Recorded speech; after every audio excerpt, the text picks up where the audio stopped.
Protect your DNA. BioPQQ can promote formation of new mitochondria. Infowarsstore.com.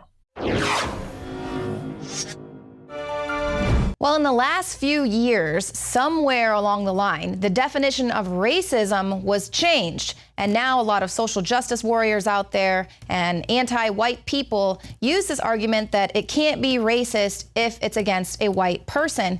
And I lost a few friends about a year ago having an argument about how dangerous that idea is. And now, of course, we're really starting to see that play out all over the country.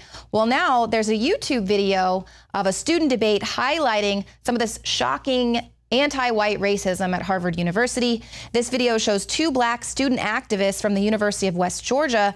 They are talking about how white people should kill themselves in order to atone for white privilege. Now, this pair of speakers in the video, they've been described as one of the elite debate teams in the country. So these people are very respected, and this is the debate. They're saying, our argument is that we should never affirm white life. White life is based off of black subjugation. And then when a debater asks his friend, well, should I just kill myself? They say, well, I don't see why not. It's ethical because you have white privilege. And then, of course, this is, well, why does white privilege mean I should kill myself? Why shouldn't I struggle against that system? And then, of course, they interrupt and say, well, struggling against that system and that structure means putting your life on the line. So go ahead and do it. Now they're calling it affirmative suicide. It's cool. It's one step in the right direction. So this is ridiculous. And of course, we have our editor at large, Paul Joseph Watson, responding to this notion of white privilege. I love my white male privilege. I love being made to feel collective white guilt for the slave trade, even though whites were the first in the world to end the slave trade. I love being made to feel collective white guilt for the slave trade, even though whites were the first to encourage everyone else in the world to end the slave trade. I love being made to feel collective white guilt for the slave trade, despite the fact that the Islamic slave trade was far more brutal and lasted for much longer. I love being made to feel collective white guilt for the slave trade, despite the fact that the Islamic slave trade murdered over 112 million black people. I love being made to feel collective white guilt for the slave trade, despite the fact that more whites were abducted and enslaved by Muslims than the number of blacks enslaved by whites. I love being made to feel collective white guilt for the slave trade 150 years after it was ended in the West as a result of the deaths of hundreds of thousands of white males. I love being made to feel collective white guilt over the slave trade,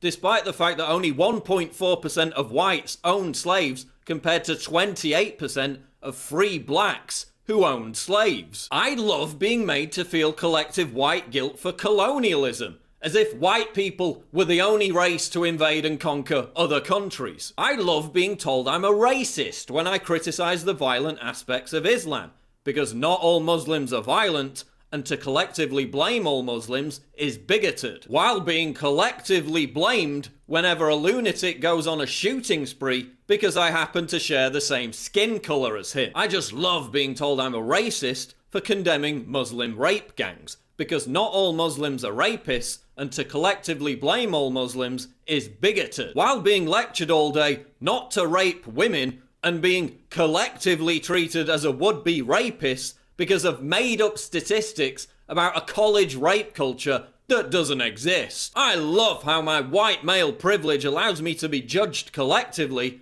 while being told I'm a racist for judging other people collectively. I just love my white male privilege. I can't get enough of it. I love how my male privilege entitles me to be 11 times more likely to die at the workplace than a woman. I love how my male privilege entitles me to contribute to 99.9% of combat deaths and casualties. I love how my male privilege entitles me to be 5 times more likely to commit suicide than a woman. I love how my male privilege gives me just a 15% chance of winning custody of my children. And I just love how my male privilege means I'm 3 times more likely to be homeless than a woman. I love how my male privilege means I get more than double the prison sentence than a woman for the same crime. Given all these fantastic benefits, now you know why I love my white male privilege.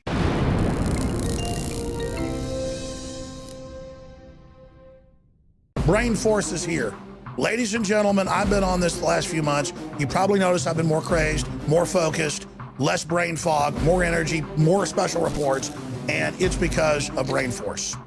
One of the worst things with most energy products is it's not sustainable, right? You're gonna crash and gonna feel really bad afterwards. This has a bunch of different antioxidants and compounds and polyphenols. Everybody's on these drugs to knock their brain out because the brain's so fried. We kept changing this formula over and over and over again until it became sort of a grand puzzle. For example, the L-theanine inside of it, that is activated by the different compounds in the yerba mate that we put inside of it as well. This just increases the compounds you already have. This is what you're actually designed to run on. Exactly. It's kind of like a car will run on one form of junkie gas, but it runs really good on what it's designed for. You will find Brain Force, Survival Shield X2, and other game-changing products at InfoWarsLife.com or call 888-253-3139.